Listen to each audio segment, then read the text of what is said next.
দেশে মাদক, চাঁদাবাজি ও ধর্ষণের বিরুদ্ধে সোচ্চার হয়েছে চট্টগ্রামের সীতাকুণ্ডের বৈষম্য বিরোধী ছাত্র সংগঠন।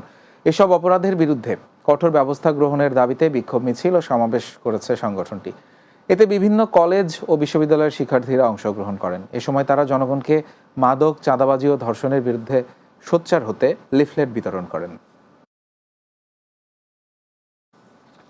দেশীয় পণ্যের ব্যবহারের আহ্বান জানিয়েছেন চট্টগ্রাম সিটি কর্পোরেশনের মেয়র ডাক্তার শাহাদাত হোসেন। সকালে Bangladesh Jamdani manufacturers and exporters অ্যাসোসিয়েশনের মেলা উদ্বোধন অনুষ্ঠানে এই আহ্বান জানান তিনি। মেয়র বলেন, পার্শ্ববর্তী দেশগুলো তাদের পণ্য ছাড়া বাহিরের দেশের পণ্য ব্যবহার করে না। জিইসি কনভেনশন সেন্টার মাঠে মাসব্যাপী এই মেলার উদ্বোধনী অনুষ্ঠানে বক্তব্য রাখেন মেলা আয়োজক কমিটির সভাপতি হান্নান শিকদার, সদস্য জহিরুল হক, শহীদ আক্তার বাবুল সহ অন্যরা।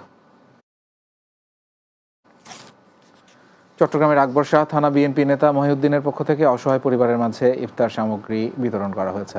বিকেলে নগরীর শাপলা আবাসিক এলাকার ইমামনগরে ইফতার সামগ্রী বিতরণ করা হয়। বিএনপি নেতা পলাশ চৌধুরীর সভাপতিত্বে এতে প্রধান অতিথি ছিলেন ৯ নম্বর ওয়ার্ড বিএনপির সাবেক সভাপতি জমির আহমেদ। প্রধান বক্তা ছিলেন যুবদলের সংগঠক এম নাজিমুদ্দিন। বিশেষ অতিথি ছিলেন পাহাড়তলী থানা বিএনপির সাবেক সাধারণ সম্পাদক হাবিবুর রহমান চৌধুরী, বিএনপি নেতা কামাল উদ্দিন পারভেজ, আকবর হোসেন সহ অন্যরা।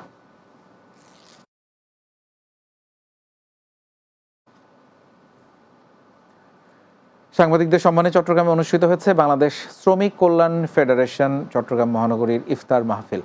সন্ধ্যায় চট্টগ্রাম প্রেস ক্লাবের জুলাই বিপ্লব স্মৃতি মিলনায়তনে ইফতার মাহফিলের আয়োজন করা হয়।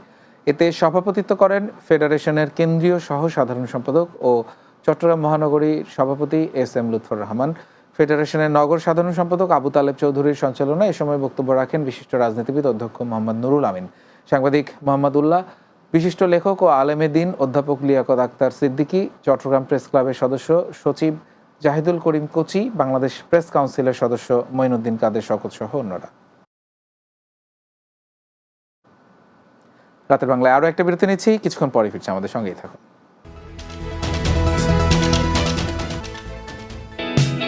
সবই হবে